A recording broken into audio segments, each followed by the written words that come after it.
হ্যাঁ, হ্যাঁ, তোমরা ঠিক জায়গায় এসেছো। এই ভিডিওটা একটু সার্কাস্টিক হতে চলেছে। সবার আগে তোমরা এটা বলো যে এই ব্যক্তিটি কি তোমরা কে চেনো? ইনি কে? যারা ক্রিকেট দেখে তারা খুব ভালো করে জানে ইনি কে। যারা জানে না তারা এই ফটোটা স্ক্রিনশট নিয়ে সার্চ করে দেখতে পারো। ক্রিকেট নিয়ে হঠাৎ কেন কথা বলছি তার পিছনে কারণ আছে, আমি তোমাদেরকে বলছি।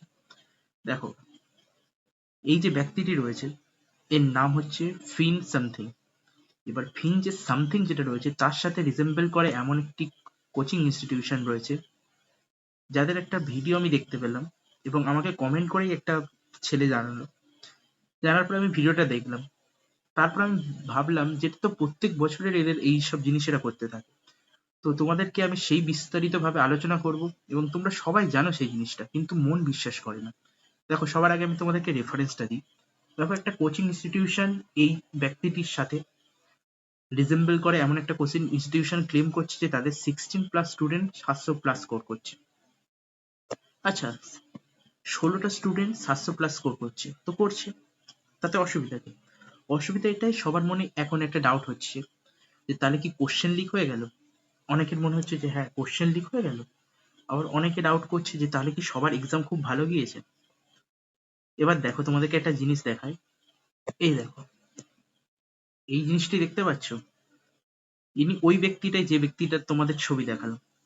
তিনি সাউথ আফ্রিকার বিরুদ্ধে সেমিফাইনালে কিন্তু 100 স্কোর করেছিল, কিন্তু ফাইনালে তার স্কোর ছিল 9, এবং সেটা করেছিল কিন্তু আমাদের বিরুদ্ধে, ইন্ডিয়ার বিরুদ্ধে। তাহলে ইন্ডিয়া যদি সবসময় ভয় পেতে থাকতো যে আগের ম্যাচে 33 বলে 100 করেছে, এবং এই ভেবে ভেবে যদি তারা সবসময় বেঁচে থাকতো, তাহলে তারা কি ভালোভাবে খেলতে পারতো? পারতো না। তাহলে আর কিছুদিন বাকি রয়েছে, ধরো এটা সত্যি কথা যে 16 জন স্টুডেন্ট 700+ স্কোর করেছে, তাহলে তার জন্য কি তোমরা নিজেদের উপর ডাউট করতে থাকবে যে আমাদের এক্সাম খারাপ হয়েছে এবং সবার এক্সাম ভালো হয়েছে? অবভিয়াসলি নয়, কারণ কিছুজন এক্সট্রা অর্ডিনারি হতেই পারে। এই যে ইনিংসটা ছিল এটা তো এক্সট্রা অর্ডিনারি ইনিংস ছিল। তাহলে যাই হয়ে যাক না কেন, যদিও এই এটা যদি ভালো একজন পারফরমেন্স করতেই পারে, আবার করতে পারেও না, এবার কোনটা সত্যি এটাও ভাবনার বিষয়। দেখো, আজকের এরা ক্লেম করছে যে 16 জন স্টুডেন্ট রয়েছে যারা 700+ স্কোর করেছে এই কোচিং ইনস্টিটিউশনের সাথে স্টুডেন্টরা। আবার কিছুদিন পরে কিন্তু এনার সাথে, এনাকে যারা চেনে খুব ভালো, আর যারা চেনেন না তারা বলে দিই, ইনি ভালো একজন কমেন্টেটর। তো এই কমেন্টেটরের সাথে রিলেটেড, মানে একই টাইপস এর নামে আরেকটা ইনস্টিটিউশন কদিন পরে ক্লেম করবে যে আমাদের 20টা স্টুডেন্ট 700+ স্কোর করেছে, তখন তোমরা আবার ঘাবড়ে যাবে। এটা প্রত্যেক বছরের এদের এগুলো মার্কেটিং। মেনলি কারণটা কি, ওরা এটা কেন করে তোমরা সবাই জানো। নিজের মন থেকেও তোমরা জানো যে এগুলো মার্কেটিং। তা সত্ত্বেও তোমরা এই মার্কেটিং এর চক্করে ফেঁসে যাবেই। 2024 সালে 2024 সালে এরা ক্লেম করেছিল, 2025 সালেও অনেকে ক্লেম করেছিল যে 700+ পাচ্ছে, এবং তার জন্য অনেকে অনেক গালাগালিও পেয়েছে। কিন্তু 2025-এ কেউ কিন্তু 720-র কাছাকাছি পায়নি। অনেকে বললো আমি 715 পাচ্ছি, অনেকে বললো 710 পাচ্ছি, কিন্তু আলটিমেটলি কেউ পায়নি। এটা মেনলি এরা করে যাতে মার্কেটিং গেম। মেনলি এটা কিন্তু মার্কেটিং। 16 জন 700 পেয়ে থাকলেও এটা মেনলি মার্কেটিং এর জন্য, যাতে স্টুডেন্টরা যারা নিট সবে সবে পাস করে এসেছে তারা এইসবের চক্করে তাদের কোচিং ইনস্টিটিউশনে এনরোল করে নেয়। ধরো একটা স্টুডেন্ট রয়েছে, আমি তোমাদেরকে বলছি, এরা বলবে একটা স্টুডেন্টকে যে তোমরা আমাদের কোচিং ইনস্টিটিউশনে কিছু ফিস দিয়ে ভর্তি হয়ে নাও। কারণ যারা 500 মার্কস পেয়েছে, ধরো 500-তে একটা যে কোনো আমি স্টেট ধরছি, হয়তো সে চান্স পেয়ে যাবে, কিন্তু তারা এদের চক্করে পড়ে কিন্তু অ্যাডমিশন নিয়ে নেবে ওদের কোচিং ইনস্টিটিউশনে, এবং পরবর্তীকালে কিন্তু অ্যাডমিশন ফিস বাদে তারা বাদ বাকিটা রিফান্ড করবে। এইভাবে কিন্তু এরা টাকা ইনকাম করে, এটা একটা তাদের পদ্ধতি। তো এটাই মেনলি ছিল, আমি তোমাদেরকে এটাই জানাতে চাইছিলাম যে এইসব চক্করে পড়ো না। যদিও আমি তোমাদেরকে এক্ষুনি এই এক্সাম্পলটা কেন দিলাম, যদিও 16 জন 720+ পেয়ে থাকে, বা 720 নয়, মানে 700+ পেয়ে থাকে, তাহলে সেটা খারাপ কিছু নয়। কেউ এক্সট্রা অর্ডিনারি হতেই পারে। 16 কেন, এমন হতে পারে 50 জন পেয়েছে, হতেই পারে। তা বলে কি কোশ্চেন পেপার লিক হয়ে গেছে 100% শিওর না, কিন্তু 99% চান্স কিন্তু এগুলো সব মার্কেটিং এর জিনিস। তখন এটা কি বলবে, যখন এগুলো হবে না তখন বলবে কোশ্চেন পেপারে অ্যান্সার কি আলাদা ছিল, কারণ এরা বলবে যে আমাদের অ্যান্সার কি ওপর বেস করে এটা হয়েছে। মাত্র একদিনের মধ্যে যদি এরা এরকম ভাবে ক্লেম করতে থাকে, তাহলে সময়ের সাথে সাথে দেখবে আরো অনেক ইনস্টিটিউশন এইগুলো ক্লেম করবে। কি খুবই কম ইনস্টিটিউশন রয়েছে যারা এইগুলো ক্লেম করে।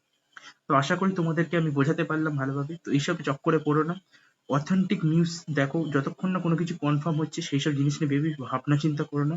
যাদের ভালো মার্কস এসেছে তারা একটু রিল্যাক্স করো, আর যাদের খারাপ মার্কস এসেছে তারাও একটু কিছুদিন রিল্যাক্স করো, এইসব চক্করে পড়ো না। এবং অবশ্যই চ্যানেলটিকে সাবস্ক্রাইব করো অথেন্টিকার নিউজের জন্য। এবার তোমাদের জন্য আমি একটা অ্যানাউন্সমেন্ট করতে চাইছি। দেখো, আমি একটা কিন্তু হোয়াটসঅ্যাপ লিঙ্ক দিয়েছি এই চ্যানেলে। এবার হোয়াটসঅ্যাপ লিঙ্ক আমি যেটা দিয়েছি সেটা কিন্তু কোনো গ্রুপের না। গ্রুপে যেন তোমরা মোবাইল নাম্বার অনেকের লিক হয়ে যেতে পারে এবং একে অপরকে লোকে মেসেজ করে ডিস্টার্ব করতে পারে। তাই আমি তোমাদেরকে ইনফরমেশন দেওয়ার জন্য কিন্তু একটা হোয়াটসঅ্যাপ চ্যানেল আমি বানিয়েছি, যেখানে আমিও তোমাদের কিন্তু মোবাইল নাম্বার দেখতে পাবো না। এবং টেলিগ্রাম চ্যানেল আমার একটি রয়েছে, কিন্তু টেলিগ্রাম যেহেতু বন্ধ ছিল কিছুদিন, তাই আমি ওটাকে এখন চালু করছি না। ওই হোয়াটসঅ্যাপ চ্যানেলে আমি কিন্তু 2 থেকে 3 ঘন্টার মধ্যে কিন্তু একটা লিঙ্ক দেবো, এবং সেই লিঙ্কে কিন্তু একটা ফর্ম থাকবে, এবং সেই ফর্মে তোমাদের কোনো ডিটেলস দেওয়ার দরকার নেই, শুধু তোমাদের নাম এবং রোল নাম্বার, নাম এবং রোল নাম্বার এবং কত স্কোর করছো তোমরা সেটা জানাবে। জানালে আমরা একটা বেসিক আইডিয়া পাবো যে ওয়েস্ট বেঙ্গলের স্টুডেন্টরা কেমন পারফরমেন্স করছে। তোমরা নেম, রোল নাম্বারটা কেন দেবে? কারণ অনেকে ফেক এন্ট্রি করতে পারে, আমি চাই অথেন্টিক তোমরা করো। তাই আমরা কিন্তু ওখানে একটা ফাইল দেবো, ফাইলের অপশন, যেখানে তোমাদেরকে কোশ্চেন পেপারে একটা পেজ আমি ফটো তুলে পাঠাতে বলবো। কারণ কোশ্চেন পেপারের ফটো তুলে এবছর একটা জিনিস হয়েছে যে প্রত্যেকটা পেজে কিন্তু একটা রোল নাম্বার দেওয়া রয়েছে। তোমরা যে কোনো একটা রোল নাম্বার ঢাকা দিয়ে ফটো তুলে আমাকে পাঠাবে এই ফাইলে, তাহলে আমরা বুঝতে পারবো যে হ্যাঁ, এটা অথেন্টিক একটা স্টুডেন্ট পাঠিয়েছে। এর উপর বেস করে কিন্তু আমরা মোটামুটি একটা কাট অফের কাছাকাছি আমরা যেতে পারবো। এবার তোমরা অনেকেই বলবে যে এই মানে কয়েকটা স্টুডেন্টের ডেটা নিয়ে কি তুমি কাট অফ বার করে দিবে? তুমি হাত ধরে দেখো, ব্যাপারটা হচ্ছে আমাদের কাছে এটা ছাড়ার কোনো অপশনও নেই। কারণ আমরা তো, যতই তোমরা যাই করে নাও না কেন, এটা এই জিনিসগুলো করা ছাড়া আর কোনো অপশন নেই। এবার তুমি এটা করার দরকারটা বা কি? এটা করার দরকার এই কারণেই, কারণ এখন কিন্তু রেজাল্ট বাড়াতে অনেকটাই দেরি লাগবে, কমপক্ষে কিন্তু 21 দিন টাইম লাগবে রেজাল্ট বেরোতে। তারপরে আবার ওয়েস্ট বেঙ্গল কাউন্সিলিং, এআইকি কাউন্সিলিং, এসব পরে আরো 21 দিন, প্রায় 40 দিন মতো কিন্তু চলে যাবে। তার মধ্যে আমাদের করার মতো খুব বেশি কিছু নেই, তাই এটা করে আমরা দেখতে পারি। আমি এটা বলবো না যে এটা 100% অ্যাকুরেট হবে, কিন্তু এর থেকে বেস্ট পসিবল উপায় আর কিছু কিন্তু নেই। তো আমরা সবসময় কিন্তু আমাদের বেস্ট পসিবল উপায়টাকে দেখতে হবে, নট সব জিনিসে ক্রিটিসাইজ করে সব জিনিসটাকে খারাপ নজরে দেখলে হবে না। তো আমি বলবো তোমরা অবশ্যই ফর্মটি ফিল আপ করো এবং তোমাদের বন্ধুদেরকেও বলতে পারো। এর বেসিস আমরা একটা মিডিয়ান নাম্বার জানতে পারবো, জানলে সেটা তোমাদের কাজে লাগবে। আমার তো কোনো লাভ নেই বিশেষ, তোমাদের জন্যই বানানো। তো আশা করি ভিডিওটি ভালো লাগলো। অবশ্যই চ্যানেলটিকে সাবস্ক্রাইব করো। আবার দেখা, বাই।